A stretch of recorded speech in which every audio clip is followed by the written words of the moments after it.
जी Nepal HD television अब तपाईं सँगसँगै।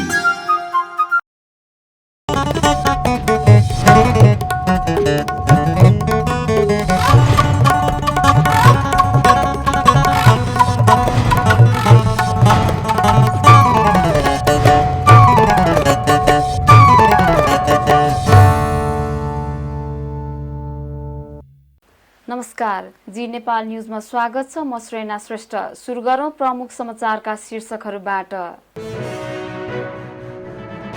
पत्नी शोकमा रहेका प्रधानमन्त्री दाहालको औपचारिक कार्यक्रम 3 दिनसम्मका लागि स्थगित। संवेदना प्रकट गर्न आउनेहरूसँग भने निश्चित समय अवधिमा भेट गर्न सकिने जानकारी।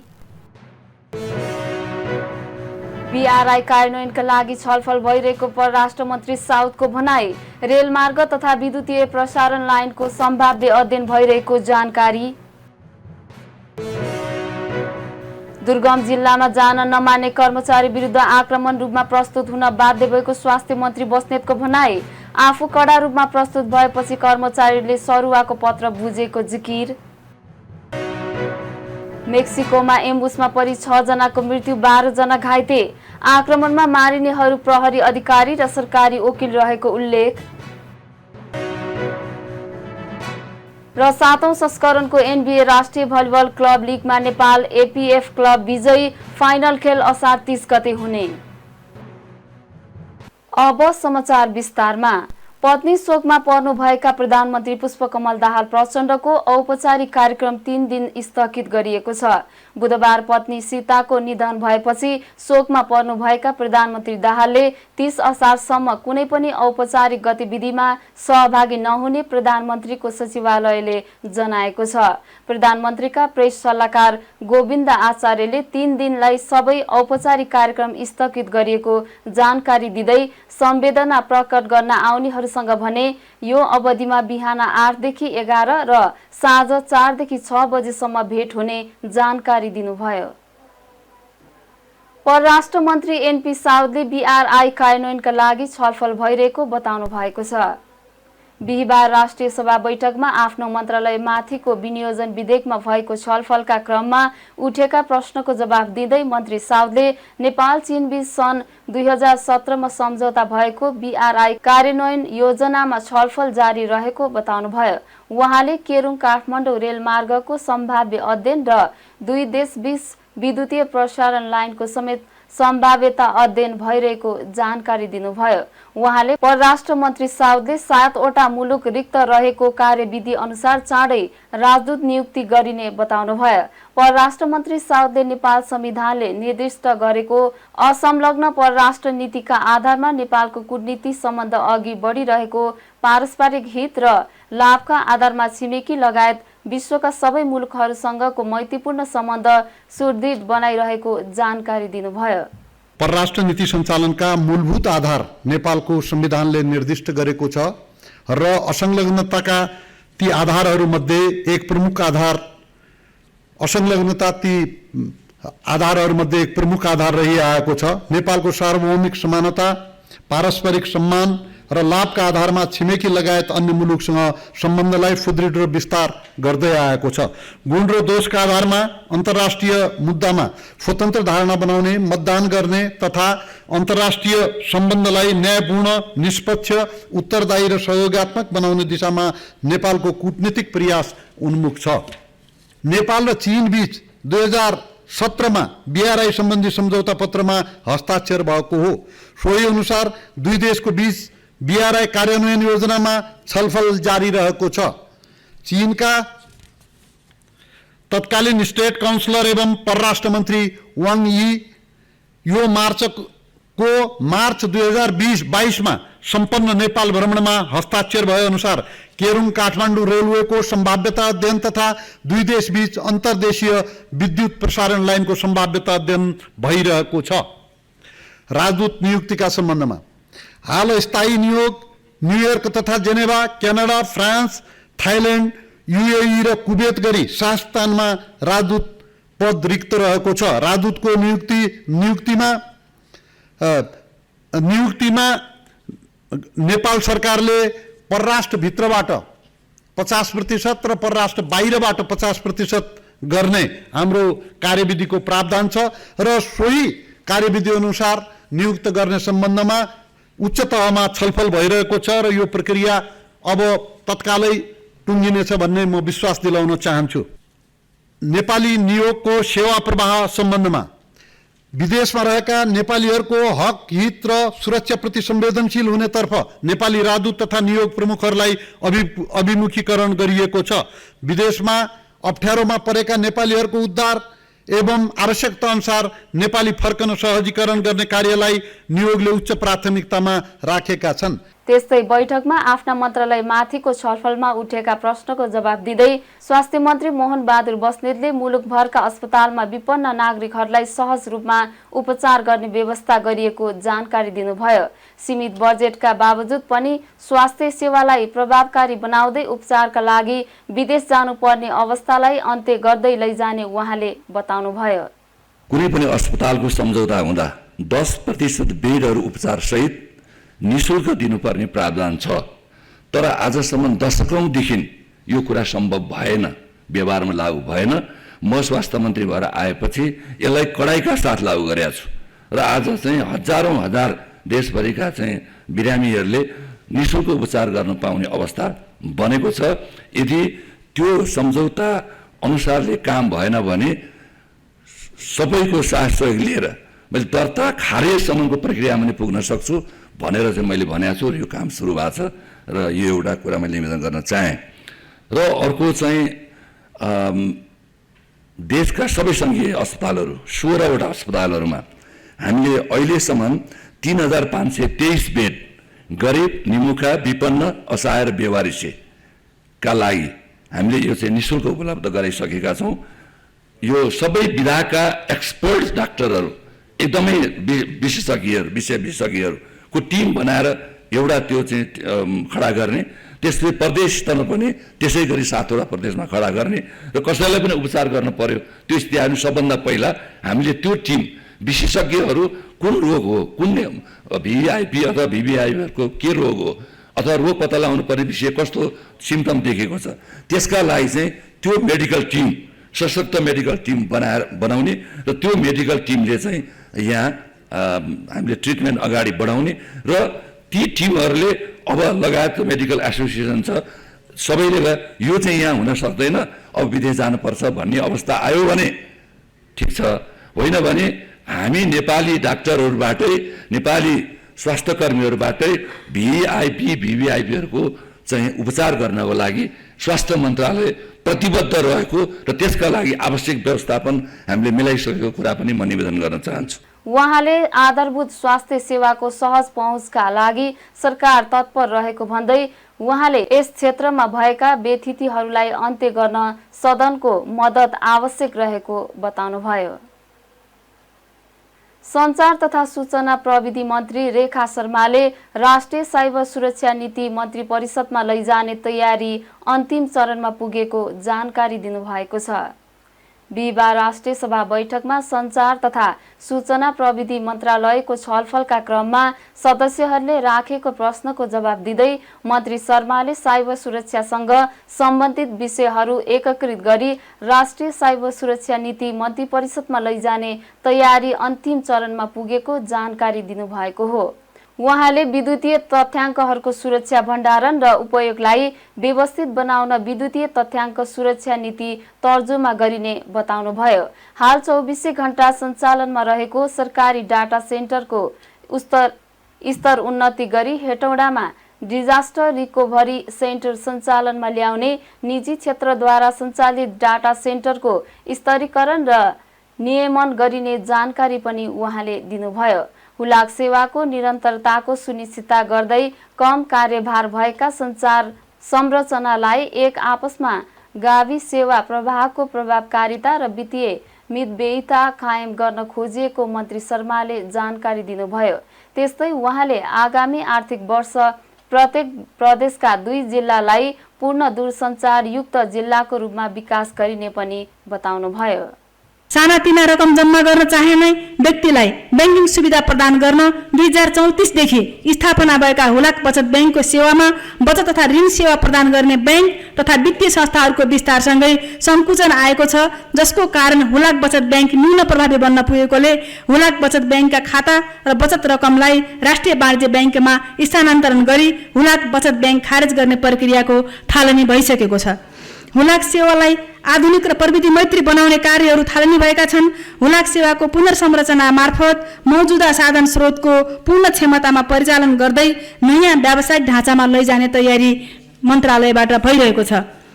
चलचित्र क्षेत्रलाई सृजनशील सांस्कृतिक तथा मनोरञ्जनात्मक उद्योगका रूपमा विकास गर्ने तथा चलचित्रको माध्यमबाट देशको भाषा, कला, संस्कृतिको संरक्षण तथा अन्तर्राष्ट्रिय स्तरमा समेत पहिचान बढाउने उद्देश्यका साथ स्थापित चलचित्र विकास बोर्ड मार्फत दोलखामा सार्वजनिक निजी साझेदारीमा फिल्म सिटी निर्माण गर्ने कार्यक्रम रहेको छ।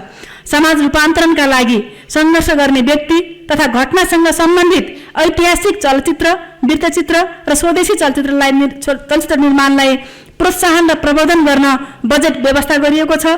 मौलिक चलचित्र निर्माणमा प्रोत्साहन हुने गरी स्टोरी बैंक तयार गर्ने कार्यक्रम पनि रहेको छ।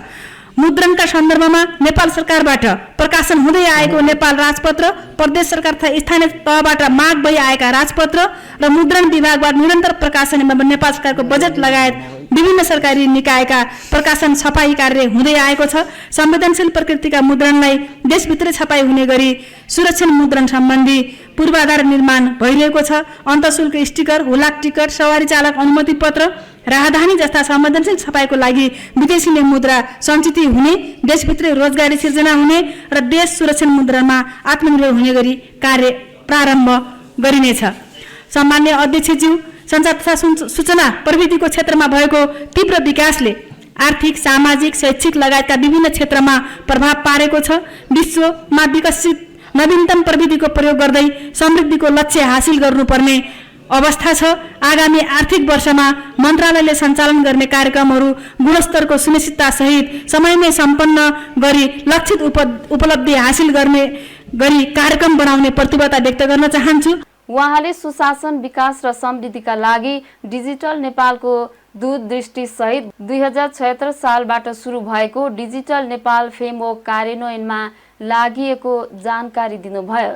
उहाँले सञ्चार तथा सूचना प्रविधि मन्त्रालय र अन्तर्गतका निकायहरूमा डिजिटल हस्ताक्षरलाई कार्यान्वयनमा ल्याइएको र अन्य मन्त्रालय तथा निकायहरूमा समेत विस्तार गरिँदै लगिने बताउनुभयो। संघीय मामिला तथा सामान्य प्रशासन मन्त्री अमनलाल मोदीले संघीय निजामती सेवा ऐन छिट्टै आउने जानकारी दिनुभएको छ। राष्ट्रिय सभाको बिहिबार बसेको बैठकमा विनियोजन विधेयक अन्तर्गत आफ्ना मन्त्रालयमाथि उठेका प्रश्नको जवाफ दिने क्रममा मन्त्री मोदीले सरकार संघीय निजामती सेवा ऐन प्रति गम्भीर भएको भन्दै छिट्टै ऐन ल्याउने बताउनु भएको हो।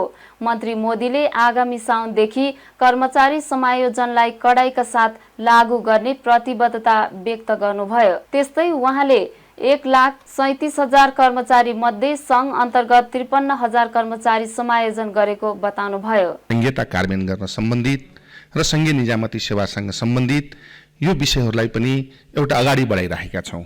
हामी विभिन्न छलफल गरेर संघीय निजामती सेवालाई एउटा पूर्णता दिनको निम्ति हामी संघीय मामिलाले विभिन्न चाहिँ सरोकार बरालसँग छलफल गरेर त्यसलाई अगाडि बढाउने काम गरेका छौँ। त्यसमा चाहिँ अर्थ मन्त्रालय र अर्को चाहिँ कानुन मन्त्रालय सहमतिको लागि पठाएका छौँ। त्यति मात्र होइन, हाम्रै चाहिँ माननीय उप प्रधानमन्त्रीको नेतृत्वमा एउटा चाहिँ सहजीकरण पनि कसरी चाहिँ त्यसमा केही विषयवस्तु उठाएका समस्या उठेका विषयवस्तुलाई पनि समाधान गर्नको निम्ति एउटा कार्यदल जस्तै नै एउटा चाहिँ बनेको छ। त्यसले पनि सहजीकरण मूर्त रूपमा चाहिँ अन्तिम दिइसकेको छ। सायद मलाई संघीय निजामती सेवा यही सदन नभए आउने सदनमा चाहिँ त प्रस्तुत हुन्छ, यति जानकारी गराउन चाहन्छु। अर्को, संहितासँग र कर्मचारीसँगका कयौँ समस्याहरू छन्। यसमा चाहिँ स्थानीय तहमा चाहिँ तपाईँलाई जान नचाहने, दुर्गम ठाउँमा जान नचाहने यस्ता विषय पनि उठेका छन् र स्थानीय तहमा मात्र होइन प्रदेशमा पनि चाहिँ भने जस्तो कर्मचारी पनि व्यवस्थापन गर्न चाहिँ कयौँ कुराहरू उठेका छन्। हामीले पछिल्लो चरणमा यस विषयमा पनि गम्भीरताको साथमा हामी निमित्तको प्रक्रिया स्थानीय तहमा घटाउँदै लग्यौँ। झन्झनै 250 जना थियो मा आइसकेपछि 142 मा झारेका छौँ स्थानीय तहमा र कयौँ चाहिँ बढुवा भएका स्थानीय तहमा जस्तो उपसचिव बढुवा भएका हामी अनिवार्य रूपमा चाहिँ स्थानीय तहमा पठाएका छौँ।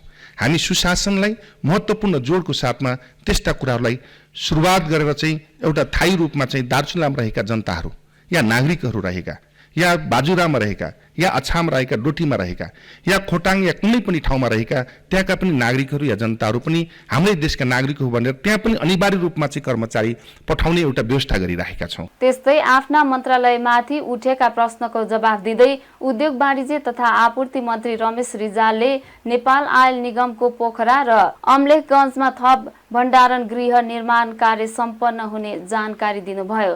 उहाँले एकीकृत जाँच चौकी र सुक्खा बन्दरगाह निर्माणलाई निरन्तरता दिएको बताउनुभयो।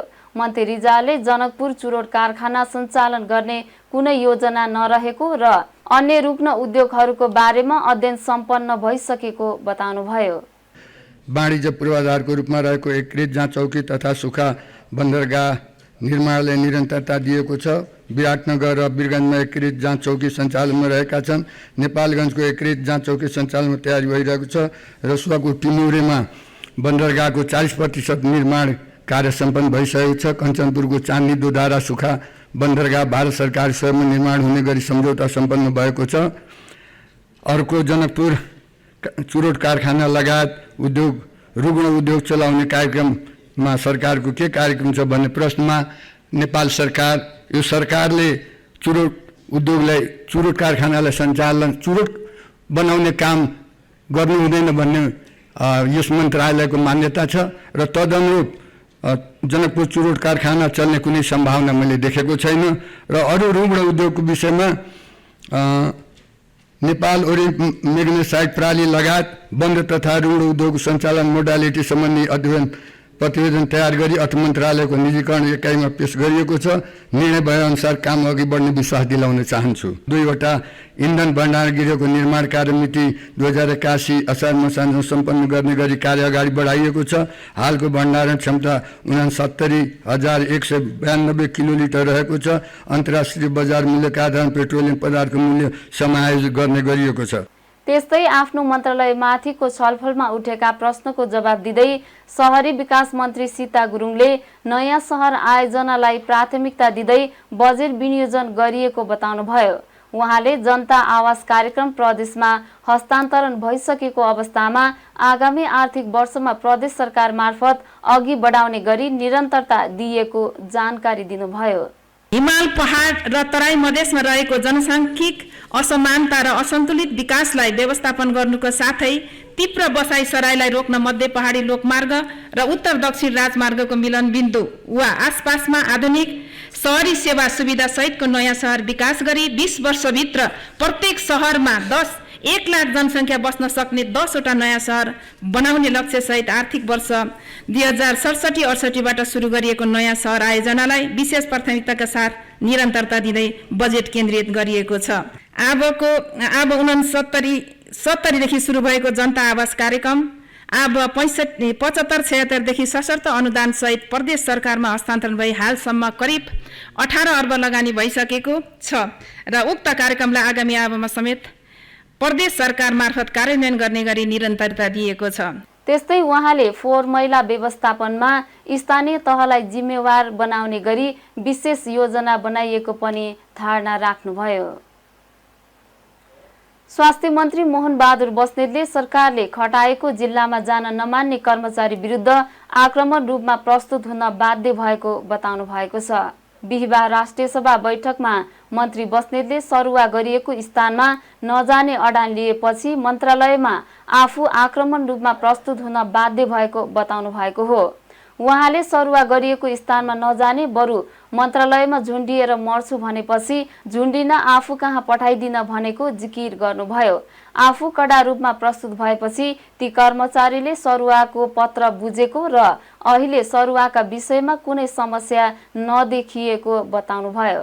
अब यहाँ मान्यज्यूहरूले चाहिँ मन्त्रीहरू कतिपय सुधारका काममा आक्रामक पनि हुनुपर्छ, अब शब्द चयनमा चाहिँ ख्याल गर्नुपर्छ भन्ने कुरा राख्नुभयो। अब यो कुरा ठिकै हो, तर अहिले आक्रमण हुँदा एक थरीले चाहिँ भर्याङदेखि त्यो माथि मेरो अफिसको पछाडिसम्म र सारा कार्यालय सचिवजीहरू अतिरिक्त सचिव प्रशासनमा बसेर लस्कर भएर बसेर चाहिँ हामी जाँदै जान्नौँ, हामी यो जिल्ला जाँदै जाएनौँ, हामी यो मान्दैनौँ। एकछिनले मानिलिउँ डोल्पाको मान्छे काठमाडौँमा आएर चाहिँ 10 वर्ष बसिसक्यो, उहीँ गयो भइहाल्यो नि त। के अरे भन्दा यहाँ चाहिँ छोराछोरी पढाउन हालेको छ अरे, यसो गरेको छ अरे, हामीलाई अप्ठ्यारो हुन्छ अरे, यो त्यो। अब जनताको सेवामा हामी दिन सकिरहेको छैनौँ, यहाँ यो भनेर पाइन्छ त। पटक पटक यो कुराहरू उठाउँदाखेरि केही नलाएपछि अन्तिम आएर झुन्डेर मर्छु भन्दा पढाइनु नि त म कहाँ झुन्ड, मैले भनेकै हो। त्यसपछि तुरुन्त उहाँले त्यो चिठी बुझ्नुभयो, बुझेर उहाँ अहिले चाहिँ हाजिर भएर त्यो अस्पतालमा काम गर्नु भएको छ। त्यस कारणले कहिलेकाहीँ परिस्थितिजन्य कुराहरूमा केही लागेन भने कडाइका साथ प्रस्तुत हुनुपर्छ भन्ने पनि, हुन त मलाई यहाँ आक्रामक शैलीमा प्रस्तुत हुनुपर्छ भन्नुभयो, मलाई यो अनुमोदन चाहिँ मैले पाएको छु भन्ने मलाई लाग्छ होइन। यति नगरेको जाँदै जाएँ, अहिले सबै हिँडिरहेछ, फटाफट हिँडिरहेको छैन। अल त्यो बेलादेखि मका अरू समस्याहरू अहिले पछि चाहिँ चिठी बुझेन है भन्ने देखिएको छैन। एक दुईजनाले फटाफट मैले क्याबिनेटमा पनि मलाई यो सरुवा संशोधन गर्ने बारेमा डाक्टरहरूलाई स्वास्थ्य कर्मीलाई मैले दुर्गम ठाउँमा पठाउँदैछु, तोकिएको ठाउँमा पठाउँदैछु, त्यस कारणले मलाई कृपया कसैले पनि यो कुरा नभनिदिनुहोस् भनेर मैले त्यहाँ पनि निवेदन गरेँ, यहाँ पनि निवेदन गर्न चाहन्छु।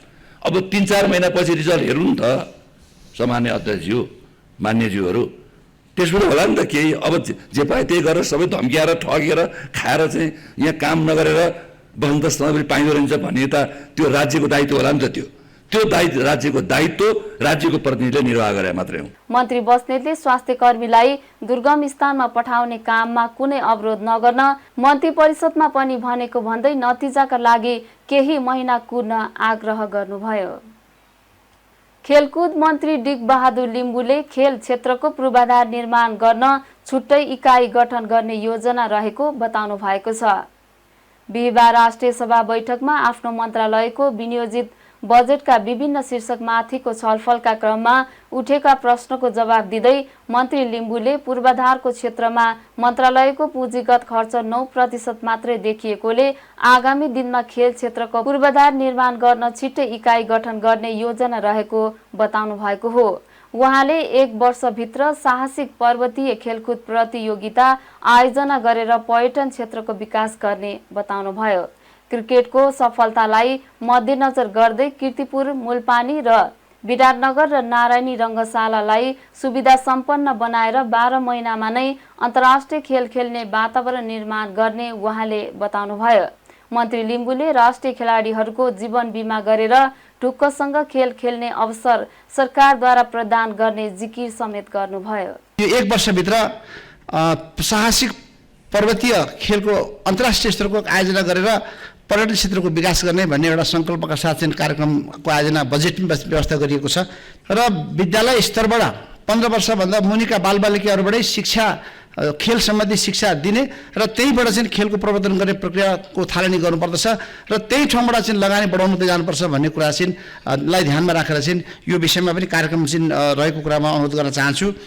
त्यसरी नै यो खेलाडीहरू चाहिँ अहिले चाहिँ यो बिमाको समस्या छ। यो यात्रु बिमा जस्तो गरेर अहिलेसम्म यो खेलाडीले खेलिरहेको अवस्था रहेछ र एकदम अभिभावकहरू पनि चिन्तित, खेल खेल्दै गरेको छोराछोरीलाई के भइहाल्छ कि भन्ने चिन्ताले आमाबाउले पिरोलिरहेको अवस्था छ। त्यस कारण आगामी दिनमा चाहिँ यो खेलाडीहरूको जीवन बिमा गरेर चाहिँ यो ढुक्क भएर खेल्ने खालको वातावरण बनाउनको निमित्त त्यसको नीति चाहिँ गत रूपमा यो निर्णय अगाडि बढाउने गृह कार्य भइरहेको कुरामा जानकारी गराउन चाहन्छु।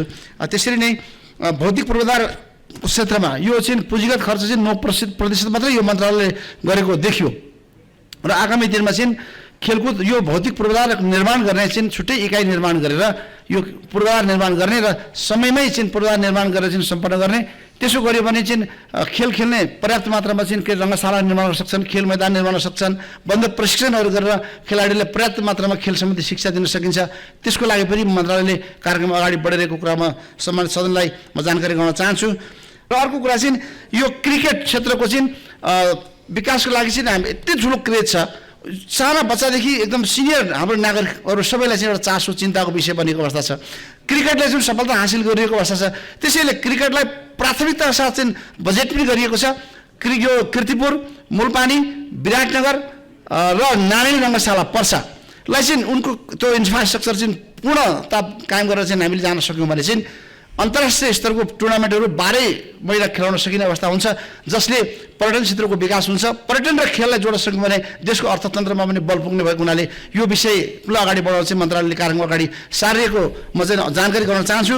उहाँले 15 वर्ष मुनिका बालबालिकाहरूलाई विद्यालय स्तरबाटै खेलका माध्यमबाट विकास गर्न आगामी आर्थिक वर्षको बजेटका आवश्यकता व्यवस्था गरिएको जानकारी दिनुभयो।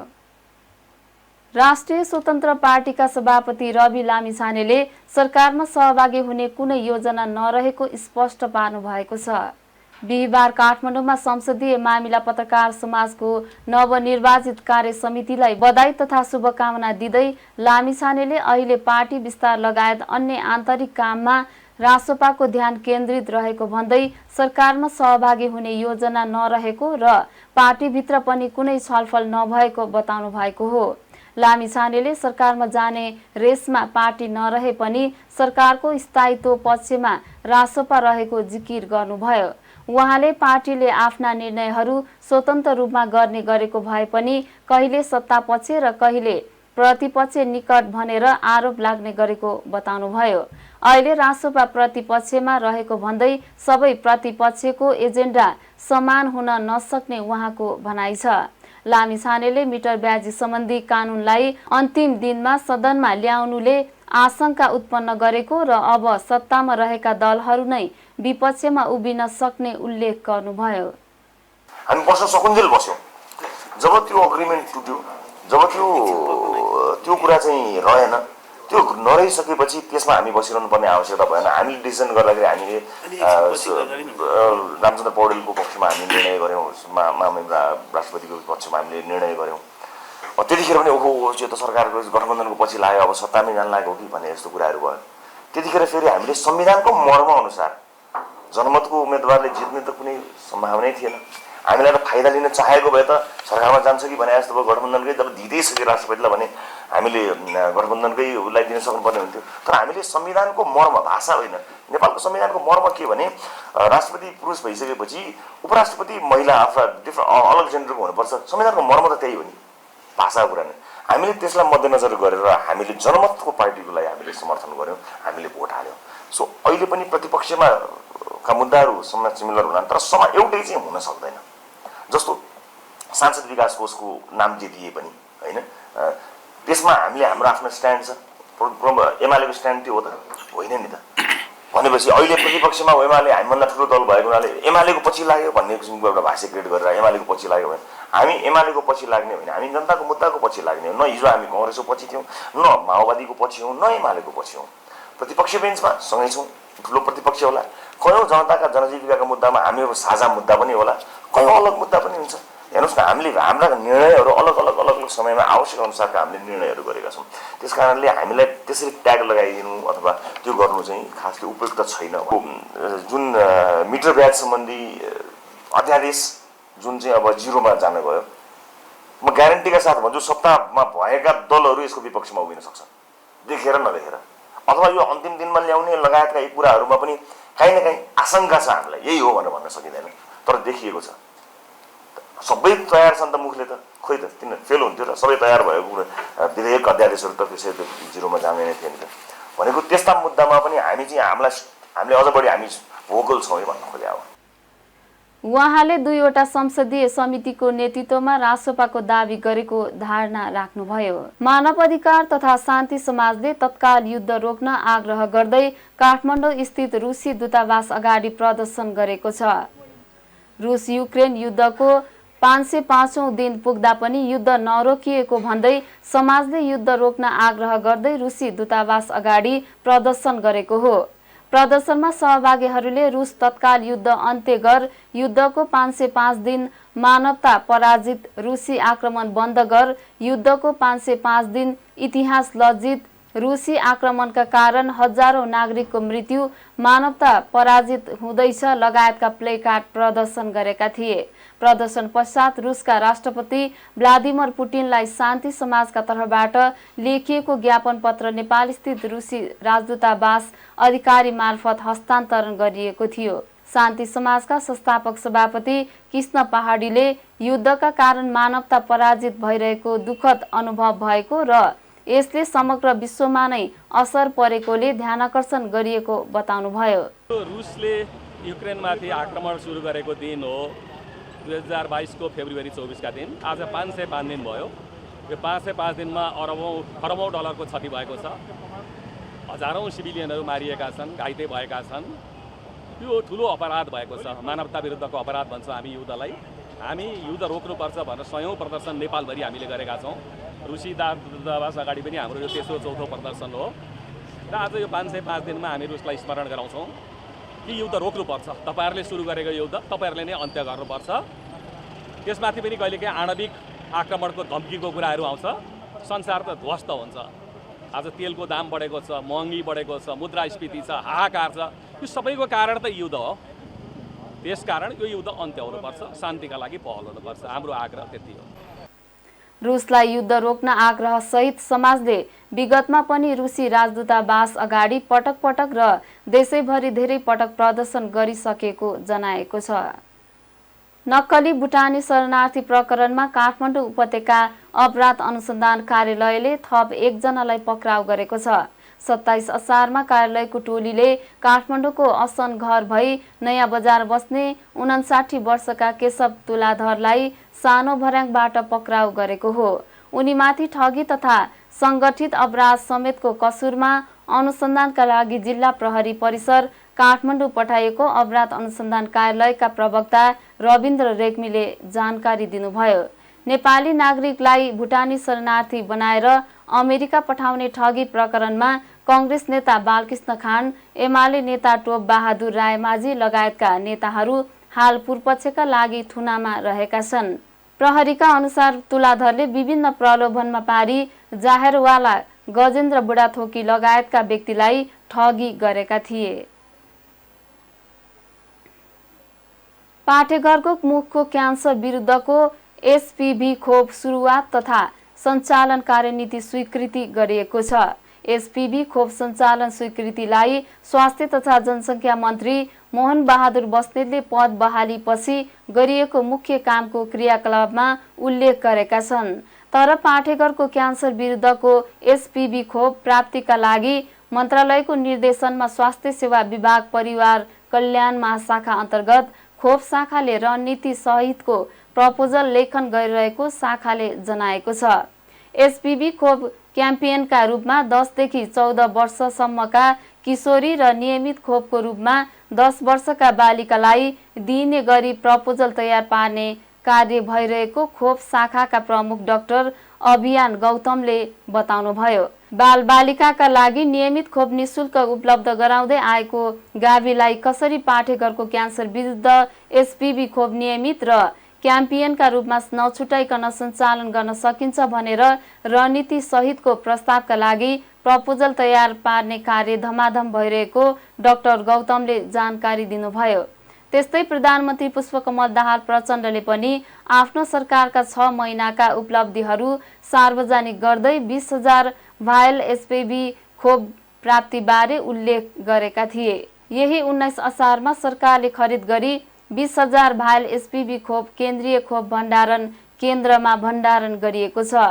20,000 भायल खोपलाई पाइलटिङको रूपमा प्रयोग गरिने खोप शाखाका प्रमुख डाक्टर गौतमले बताउनुभयो। सो खोप कुनै स्थानका करिब 700 जना 10 देखि 14 वर्षका किशोरीलाई दिइने उहाँले बताउनुभयो।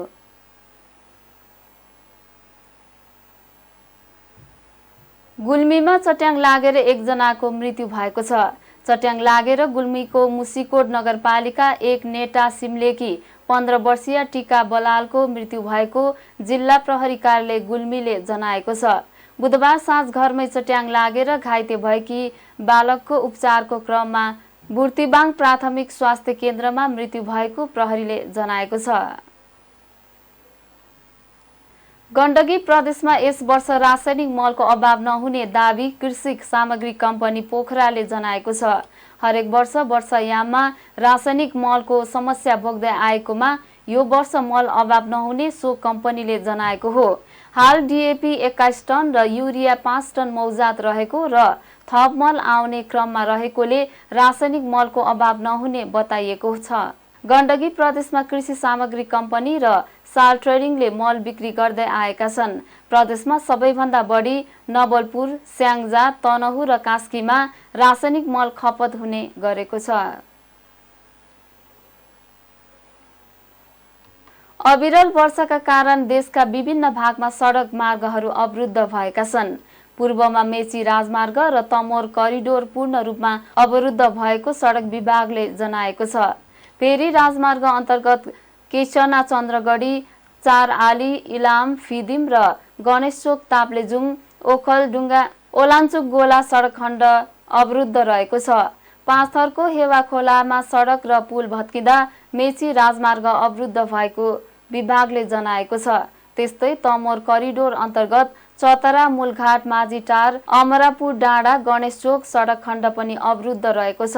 यस सडक खण्डको पाँचथरको माझीटार र हेवा खोलामा सडक र पुल भत्किएका कारण अवरुद्ध भएको हो।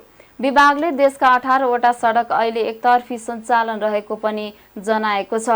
सङ्खुवासभाको मुडे, हाइटार र दोभानमा पहिरो जाँदा कोशी राजमार्ग एकतर्फी भएको छ।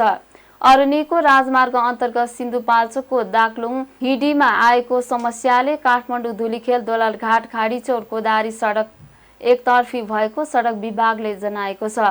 सिद्धार्थ राजमार्ग अन्तर्गत पाल्पाको हिउँदे खोला, दोभान र गौडे पुलमा भएको क्षतिका कारण सडक एकतर्फी भएको छ।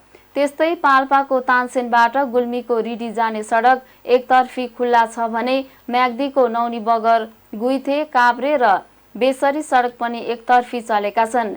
यता लमजुङको खरखरे र मनाङको तिमाङमा पहिरो जाँदा डुम्रे बेसी सहर चामे सडक पनि एकतर्फी सञ्चालन रहेको विभागले जनाएको छ। उता कर्णाली राजमार्ग अन्तर्गत दैलेखको दही खोला र राप्ती राजमार्ग अन्तर्गत सल्यानको चोर खोलामा पहिरो खसेका कारण सडक एकतर्फी भएको छ।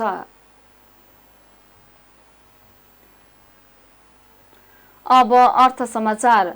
आज साताको अन्तिम कारोबार दिन बिहिबार नेपाल स्टक एक्सचेन्ज नेप्सेमा 12.62 अङ्कको गिरावट आएको छ।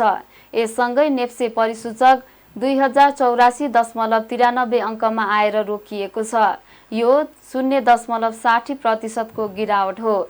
यस क्रममा आज 3 अर्ब 39 करोड रुपैयाँ बराबरको 93,62,000 किता शेयर किनबेच भएको छ। त्यस्तै 54 कम्पनीको शेयर मूल्य बढ्दा 165 कम्पनीको शेयर मूल्य घटेको छ। यसबाहेक 5 कम्पनीको शेयर मूल्य भने स्थिर रहेको छ। परिसूचक घटे पनि आज 3 कम्पनीको शेयर मूल्य 9% भन्दा बढीले बढेको छ। आज सबैभन्दा धेरै मूल्य गिरावट आउने company people's hydro power company रहेको छ। यस्तै सबैभन्दा धेरै शेयर कारोबार शिवम सिमेन्टको भएको छ। यो कम्पनीको 23 करोड 75 लाख रुपैयाँ बराबरको कारोबार भएको छ। त्यस्तै आज कारोबारमा आएका 3 समूहको सूचक भने बढेको छ। आज बैंक, होटल र टुरिज्म र म्युचुअल फन्ड समूहको सूचक बढेको हो। यसबाहेक अन्य 10 समूहको सूचक भने घटेको छ। अब अन्तर्राष्ट्रिय समाचार। मेक्सिको जालिसको प्रान्तमा सडक छेउमा थापिएको एम्बुसमा परि 6 जना सुरक्षा अधिकारी मारिएका छन्। श्रृङ्खलाबद्ध बम विस्फोटमा 12 जना घाइते भएका छन्। बुधबार एक पत्रकार सम्मेलनमा बोल्दै जालिस्कोका प्रान्तका गभर्नर एन्ड्रिक अल्फारोले रातभरको विस्फोटलाई आतंकको क्रूर कार्य भन्नुभएको छ। उहाँले यस आक्रमणको दोष एक अज्ञात लागु औषध तस्कर समूहलाई लगाउनु भएको छ। एकजना अज्ञात व्यक्तिले टेलिफोन सम्पर्क गरी बेपत्ता व्यक्तिहरूको शव पत्ता लगाउन मद्दत गर्ने स्वयंसेवक खोज समूहलाई एउटा सामूहिक चिहान रहेको जानकारी गराएका थिए। सुरक्षाकर्मीको समूह उक्त चिहानतर्फ अघि बढ्दा एम्बुसमा परेको हो। तस्कर समूहले कम्तीमा 8 वटा बम राखेका थिए। आक्रमणमा मारिनेहरूमा प्रहरी अधिकारी र सरकारी वकिल रहेका छन्। जालिसको प्रान्तको तस्कर समूहले यसअघि पनि ERD र ड्रोनबाट बम हमला गरेका थिए। अब खेल समाचार। काठमाडौँमा जारी 7औं संस्करणको NBA महिला तथा पुरुष राष्ट्रिय भलिबल क्लब लिगमा महिला तर्फको खेलमा विभागीय टोली नेपाल APF क्लब विजयी भएको छ। राष्ट्रिय खेलकुद परिषद राखेपको कबड हलमा बिहिबार भएको खेलमा न्यू डायमन्ड स्पोर्ट्स एकाडेमीलाई एपीएफले 3-0 को सोझो सेटमा पराजित गरेको हो। एपीएफ 25-19, 25-18 र 25-12 को सेटमा विजयी भएको हो। जीतसँगै एपीएफले फाइनल खेल्ने सम्भावना बलियो बनाएको छ। त्यस्तै बिहिबार नै भएको महिलातर्फको अर्को खेलमा त्रिभुवन आर्मी क्लबले एभरेस्ट क्लबमाथि 3-0 को सोझो सेटमा जित हासिल गरेको छ। आर्मीले एभरेस्टलाई 25-12, 25-19 र 25-19 ले पराजित गरेको हो। प्रतियोगितामा महिलातर्फ 6 तथा पुरुषतर्फ 7 टोलीको सहभागिता रहेको छ। महिला र पुरुषतर्फ शीर्ष 2 मा रहने टोलीबीच फाइनल खेल असार 30 गते हुने भलिबल संघले जनाएको छ। खेल समाचार सँगै हामी जी नेपाल न्यूजको अन्त्यमा आइसकेका छौं। जाँदा जाँदै प्रमुख समाचारका शीर्षकहरू पुनः एकपटक। पत्नी शोकमा रहेका प्रधानमन्त्री दाहालको औपचारिक कार्यक्रम 3 दिनसम्मका लागि स्थगित। संवेदना प्रकट गर्न आउनेहरूसँग भने निश्चित समय अवधिमा भेट गर्न सकिने जानकारी। बीआरआई कार्यान्वयनका लागि छलफल भइरहेको परराष्ट्र मन्त्री साउदको भनाई। रेलमार्ग तथा विद्युतीय प्रसारण लाइनको सम्भाव्य अध्ययन भइरहेको जानकारी। दुर्गम जिल्लामा जान नमान्ने कर्मचारी विरुद्ध आक्रमण रूपमा प्रस्तुत हुन बाध्य भएको स्वास्थ्य मन्त्री बस्नेतको भनाई। आफू कडा रूपमा प्रस्तुत भएपछि कर्मचारीले सरुवाको पत्र बुझेको जिकिर। मेक्सिकोमा एम्बुसमा परि 6 जनाको मृत्यु, 12 जना घाइते। आक्रमणमा मारिनेहरू प्रहरी अधिकारी र सरकारी वकिल रहेको उल्लेख। र 7औं संस्करणको एनबीए राष्ट्रिय भलिबल क्लब लिगमा नेपाल एपीएफ क्लब विजयी। फाइनल खेल असार 30 गते हुने। प्रमुख समाचारका शीर्षकसँगै अहिलेका लागि जी नेपाल न्यूज सकियो। ताजा समाचार र मनोरञ्जनका लागि जी नेपाल 4K टेलिभिजन हेर्दै गर्नुहोला। नमस्कार।